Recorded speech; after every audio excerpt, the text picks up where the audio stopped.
నుంచి చికిత్స అందించాలన్నారు. సరే,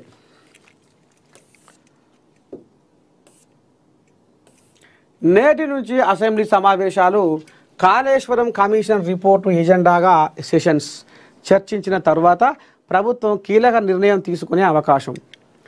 బీసీ రిజర్వేషన్ పెంపు, రేషన్ కార్డుల పంపిణీ, ఇందిరమ్మ ఇళ్ల నిర్మాణం వంటి అంశాలపై వాడి వేడి చర్చ. కాళేశ్వరంపై పీపీటీ ఇస్తామని స్పీకర్ను కోరిన బీఆర్ఎస్ నేతలు. ఇవాళే సీఎం అధ్యక్షతన కేబినెట్ భేటీ. యూరియా కొరత, వరదలు, పంట నష్టంపై డిస్కషన్స్. తెలంగాణ అసెంబ్లీ సమావేశాలకు సర్కారు సిద్ధమైంది. ఇవాళ 10:30 ఉభయ సభలు ప్రారంభం కానున్నాయి.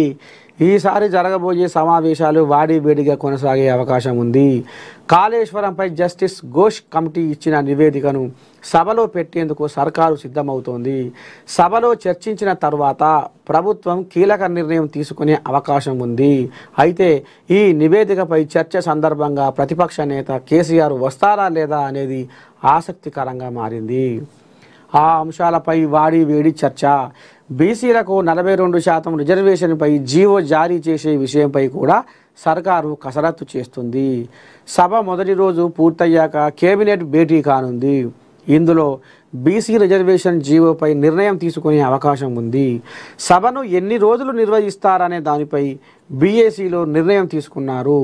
ఆగస్టు 4న జరిగిన రాష్ట్ర మంత్రివర్గ సమావేశంలో జస్టిస్ ఘోష్ కమిషన్ నివేదికపై చర్చించి ఆమోదించిన సంగతి తెలిసింది. త్వరలోనే అసెంబ్లీ సమావేశాన్ని ఏర్పాటు చేసి నివేదికపై సమగ్ర చర్చ అనంతరం భవిష్యత్ కార్యాచరణను నిర్ణయిస్తామని ముఖ్యమంత్రి రేవంత్ రెడ్డి కూడా తెలిపారు. బీసీ రిజర్వేషన్ పెంపు, రేషన్ కార్డుల పంపిణీ, ఇందిరమ్మ ఇళ్ల నిర్మాణం వంటి అంశాలపై వాడి వేడి చర్చ జరగనుంది. నేడు మంత్రివర్గ సమావేశం.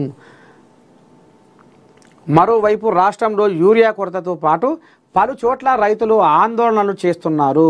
దీనిపై కూడా సభలో చర్చించే అవకాశం ఉంది.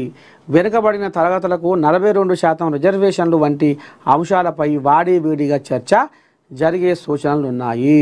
మొత్తంగా ఈసారి జరగబోయే శాసనసభ సమావేశాలు అధికార ప్రతిపక్ష పార్టీల మధ్య రసవత్తరంగా సాగే అవకాశం స్పష్టంగా కనిపిస్తుంది.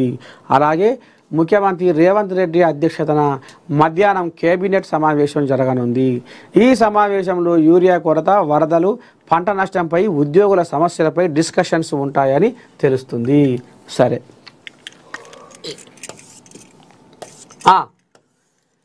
గణనాథుడికి